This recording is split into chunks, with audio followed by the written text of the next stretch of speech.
holding back when it comes to his feelings about Prince Harry and Meghan Markle's new Netflix docuseries, and it's safe to say he's not a fan. I will say what's on my mind, and sometimes that will rub people the wrong way, that's my whole. Hello everyone! The ever-outspoken Howard Stern has never been one to bite his tongue, and his latest on-air rant about Prince Harry and Meghan Markle proves he's not about to start now.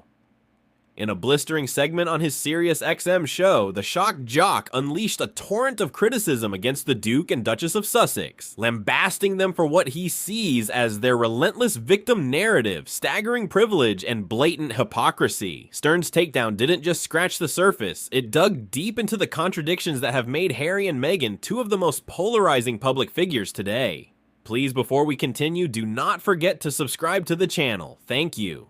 At the heart of Stern's critique is the couple's seemingly endless stream of public grievances about their time within the British royal family. Since stepping back from their roles in 2020 and relocating to California, Harry and Meghan have maintained a near-constant presence in the media, thanks to their headline-making interviews, a multi-million-dollar Netflix documentary, Harry's explosive memoir Spare, and their various philanthropic ventures. But for Stern, their messaging reeks of insincerity. They left the royal family because they wanted privacy, right? He scoffed. But then they turn around and do a 6-hour Netflix series airing all their personal drama, give tell-all interviews to Oprah, and publish a book spilling royal secrets. Come on, who are they kidding? Stern's frustration mirrors a growing sentiment among critics who argue that the Sussexes are trying to have it both ways, decrying media intrusion while simultaneously courting the spotlight. They complain about being hounded by the press, but let's be real, they're the ones feeding the beast, Stern said. He pointed to their lucrative deals with streaming giants like Netflix and Spotify, suggesting that their professed desire for a quieter life doesn't align with their aggressive media strategy. If you really wanted peace, you'd disappear, but that's not what this is about. This is about monetizing their royal connection while playing the martyr. The radio host saved some of his harshest words for Harry, whose emotional revelations about his strained relationships with his father, King Charles, and brother Prince William have been a recurring theme in his public statements. Stern dismissed the prince's grievances as tone-deaf, particularly given his life of extraordinary wealth and comfort. Oh, boo-hoo, Harry had a tough childhood in a palace with servants and private jets, Stern mocked. Meanwhile, there are people out here struggling to pay rent, and we're supposed to feel sorry for a guy who's worth millions, lives in a mansion, and married a famous actress? Give me a break. Meghan didn't escape Stern's wrath either. He questioned her decision to marry into one of the most scrutinized institutions in the world, only to later act surprised by the intense media attention. "You married a prince. What did you think was gonna happen?" he exclaimed. "The royal family has been tabloid fodder for decades. Did she not Google them before saying, 'I do'?"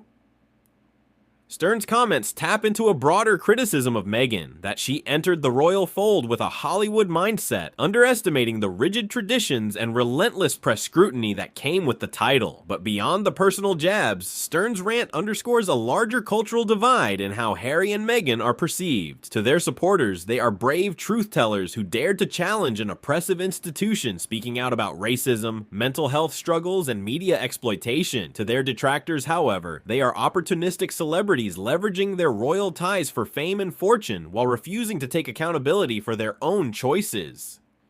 Stern firmly falls into the latter camp. They want to be seen as rebels, but they're not exactly living off the grid, he said.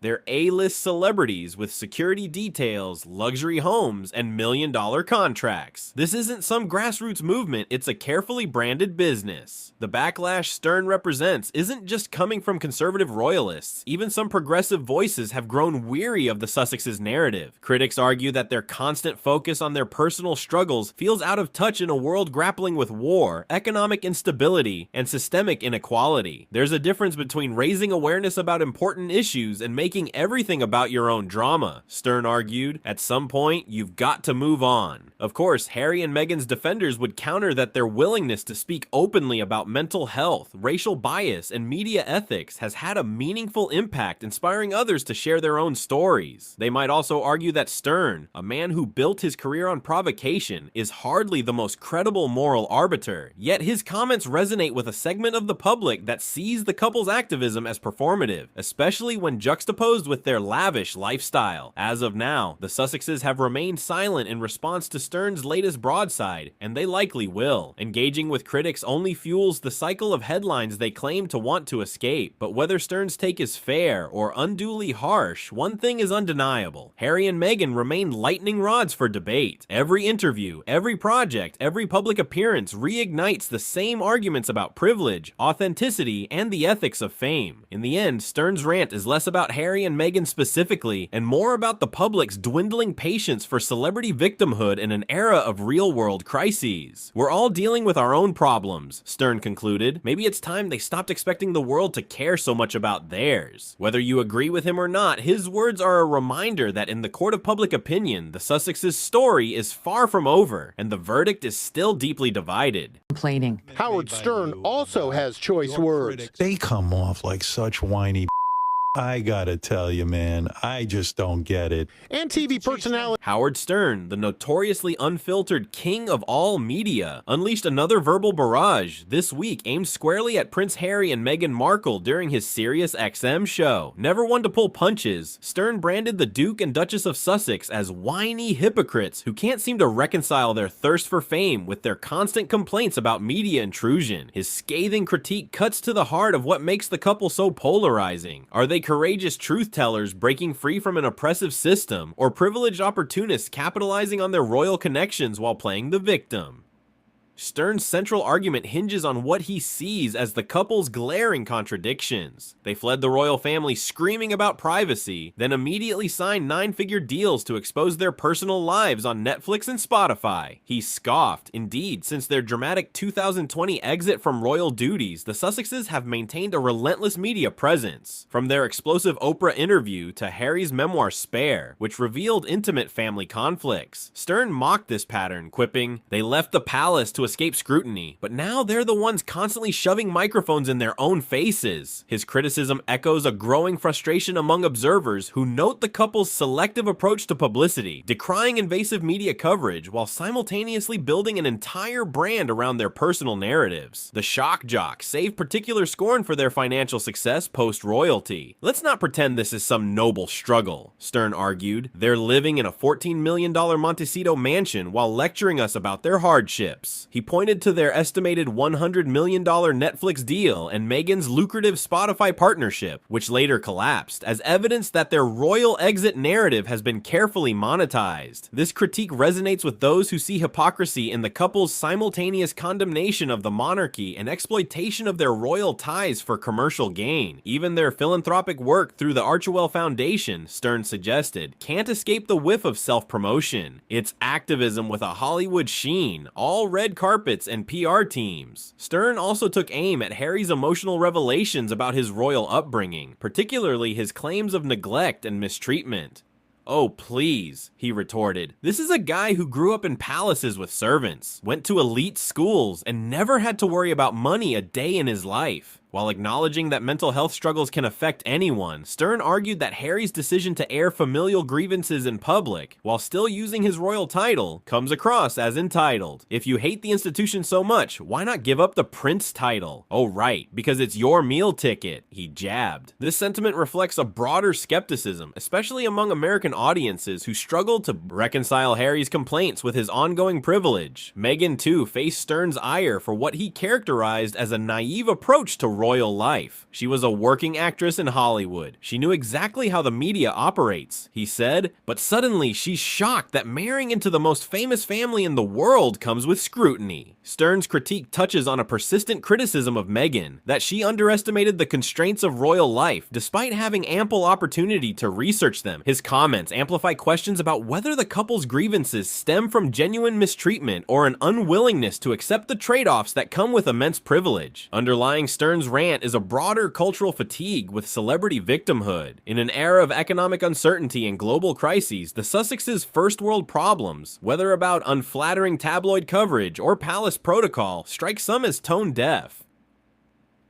Regular people are struggling to pay bills, and we're supposed to cry because Meghan couldn't wear a tiara whenever she wanted. Stern quipped. This perspective has gained traction as the couple continues to monetize their story while positioning themselves as progressive icons. Their recent rebranding efforts, including Meghan's lifestyle blog and Harry's Invictus Games documentary, have only fueled accusations that they're more interested in celebrity than substantive change. Yet it's worth noting that Stern's take ignores the couple's legitimate criticisms of the British media, particularly the racist undertones in Meghan's coverage. Even critics admit she faced disproportionate scrutiny compared to other royals. Moreover, their willingness to discuss mental health struggles has resonated with many, but as Stern's rant demonstrates, the Sussexes' messaging often gets drowned out by their own missteps, like Harry's bizarre claim that he never left the royal family despite relocating to California and trashing its traditions. The polarized reaction to Stern's comments reveals just how divisive Harry and Meghan remain. To supporters, they're modern-day royals dismantling an archaic institution. To detractors, they're fame-hungry grifters. Stern's rant may have been characteristically hyperbolic, but it tapped into a very real cultural divide. As long as the couple continues their media blitz, with a rumored second Netflix series in the works, the debate over their authenticity will rage on. One thing's certain, whether you love them or loathe them, Harry and Meghan have mastered the art of staying relevant, and for better or worse, critics like Stern will keep giving them the attention they seem to crave. Show, it's been painful. I wouldn't stay with it, but my wife wants to watch it. You know, we have shows we watch, but they come off like such whiny bitches. I gotta tell you, man, I just don't get it. Now, the docuseries recounted how the twosome met and their engagement along. In a blistering segment that only Howard Stern could deliver, the legendary shock jock eviscerated Prince Harry and Meghan Markle during his SiriusXM show this week, calling out what he sees as their shameless hypocrisy and calculated victim narrative. Never one to mince words, Stern dismantled the Sussexes' carefully crafted image piece by piece, sparking yet another fiery debate about whether the couple are genuine reformers or simply master manipulators of the media machine they claim to despise. At the heart of Stern's critique lies what he views as the couple's most glaring contradiction: their simultaneous demands for privacy and relentless pursuit of the spotlight. Let's get this straight, Stern began, his voice dripping with sarcasm. They flee the royal family, screaming about press intrusion and the need for a quiet life, then immediately sign a $100 million deal to expose their most intimate moments on Netflix? Please. The radio host played clips from the couple's various media appearances, contrasting Meghan's teary-eyed complaints about media harassment with glamorous paparazzi shots she clearly orchestrated. This isn't about escaping scrutiny, it's about controlling the narrative while cashing in, Stern asserted, echoing a sentiment that's gaining traction among formerly sympathetic audiences. Stern saved particular venom for Harry, mocking the prince's emotional revelations about his royal upbringing as the whining of a spoiled aristocrat. Oh, boo-hoo, the poor little prince had to grow up in palaces with servants and unlimited wealth, he sneered. Meanwhile, actual people are struggling to pay rent and put food on the table. The host zeroed in on Harry's memoir Spare, which detailed his strained relationships with King Charles and Prince William. You're a nearly 40-year-old man still crying about daddy issues while living in a $14 million mansion, Stern jabbed. At some point, you've got to grow up and take responsibility for your own life. The conversation turned even more cutting when Stern addressed Meghan's role in what he called the Great Royal Grift. With surgical precision, he dissected her transformation from relatively unknown actress to self-styled humanitarian duchess. She knew exactly what she was signing up for when she married into the most famous family on earth, Stern stated flatly. This wasn't some naive American girl stumbling into royalty. This was a calculated career move that blew up in her face. He played audio clips of Meghan's pre-royal interviews discussing her love of fame, contrasting them with her post-Megxit complaints about the spotlight.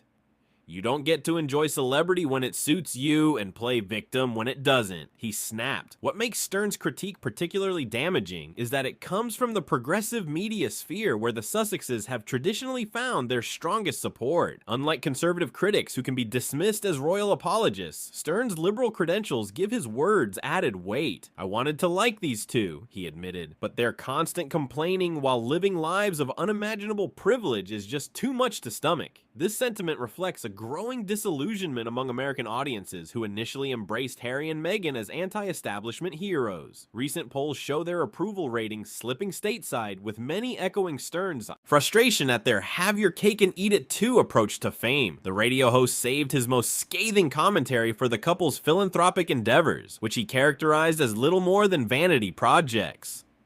Oh please, with their Archewell Foundation and their social justice posturing, Stern scoffed. This is activism as performance art, all photo ops and press releases with zero substance. He contrasted their high-profile charity work with their refusal to give up royal titles or the trappings of aristocracy. You can't claim to be dismantling oppressive systems while still clinging to the privileges those systems provide, he argued. Yet even as Stern delivered his takedown, he acknowledged the couple's undeniable media savvy. You've got to hand it to them. They've turned their royal exit into a multi-million-dollar industry, he conceded. From their Netflix deal, to Harry's book sales, to Meghan's short-lived Spotify podcast, the Sussexes have proven remarkably adept at monetizing their personal drama. But Stern questioned whether this commercial success has come at the cost of their credibility. At what point does the truth-telling become just another brand? He mused. The segment concluded with Stern's most damning indictment yet. The tragedy isn't that they're hypocrites. Most celebrities are. The tragedy is that they had a real chance to make a difference, but chose to become just another fame-hungry Hollywood couple instead. Whether this marks a turning point in the Sussexes' American popularity remains to be seen, but one thing is certain: as long as they continue their media blitz, with rumors of another Netflix series in the works, critics like Stern will be waiting to call them out. In the end, Stern's rant distilled the fundamental paradox of Harry and Meghan. They remain simultaneously the most fascinating and frustrating couple in modern royalty, loved by fans as progressive truth-tellers, loathed by critics as entitled hypocrites. Their story continues to captivate and divide audiences worldwide, and as Stern proved this week, as long as they keep feeding the media beast, the backlash will keep coming, louder and harsher than ever before. It's been in the headlines a lot lately, and it's in the headlines again as Howard Stern has absolutely slammed the documentary. He said that the documentary is disrespectful and rude, and he also called it whiny and said that both Prince Harry and Meghan Markle were whiny. Do you think they were whiny in this documentary? In his signature no-holds-barred style, radio legend Howard Stern launched a scathing attack on Meghan Markle during his SiriusXM show this week, calling out what he sees as her shameless hypocrisy and insufferable victim complex. The shock jock didn't pull any punches as he dismantled the Duchess of Sussex's public persona, sparking fresh debate about whether Meghan is a misunderstood progressive or a master manipulator of the media she claims to despise. Stern zeroed in on what he called Meghan's laughable pursuit of privacy. This woman fled England screaming about press intrusion, then immediately signed a $100 million deal to film her every move for Netflix, he scoffed. She whines about paparazzi while posing for calculated pap walks with her kids. Give me a break. The radio host played clips of Meghan's various interviews bemoaning media scrutiny, juxtaposed with footage of her and Harry's highly produced Netflix documentary. You can't sell your sob story to Oprah one day and your fairy tale romance to Netflix the next, Stern argued. She's playing both sides and thinks we're too dumb to notice. The conversation turned particularly biting when Stern addressed Meghan's attempts to position herself as a relatable every woman. Let's get real. This is a woman who married into unimaginable privilege, lives in a $14 million mansion, and wears $50,000 dresses while lecturing us about inequality, he said. Stern mocked Meghan's now-defunct Spotify podcast, Archetypes, which examined societal labels holding women back. Oh yes, please tell us more about your struggles, Duchess Millionaire, he sneered. The only archetype she represents is the out-of-touch celebrity who thinks buying organic kale makes her woke. Perhaps Stern's most damning critique focused on Meghan's relationship with the press. She cries about media intrusion while hiring the best PR teams to plant flattering stories, he claimed. Every tearful interview, every carefully leaked detail, it's all part of the game. Stern played audio clips of Meghan complaining about press harassment, followed by headlines about her team's aggressive media outreach. She's not a victim, she's a media savant who's played the system perfectly, he concluded. Stern's rant reflects a growing sentiment among US audiences who initially embraced the Sussexes as royal rebels. Recent polls polls show their approval ratings dropping stateside, with many echoing Stern's criticism that the couple wants all the perks of fame with none of the scrutiny. The radio host noted that even liberal media outlets have begun questioning Meghan's authenticity. When even your natural allies start side-eyeing you, maybe it's time for some self-reflection, he quipped. What makes Stern's attack particularly damaging is that it comes from the progressive media sphere where Meghan has cultivated her base. Unlike conservative critics, Stern can't be dismissed as a royalist or racist. He's a longtime champion of free speech and progressive causes. His takedown suggests Meghan may be losing the very audience that once defended her most vigorously. As the segment concluded, Stern offered what might be his most cutting remark. The tragedy isn't that Meghan's fake. Most celebrities are. The tragedy is that she could have been a real force for change if she just dropped the act. Whether this marks a turning point in the Sussexes' American popularity remains to be seen. But one thing is clear, the couple's carefully crafted narrative is facing its most credible challenge yet. Hope you enjoyed the video. Please do not forget to leave your thought in the comment section. Thanks for watching.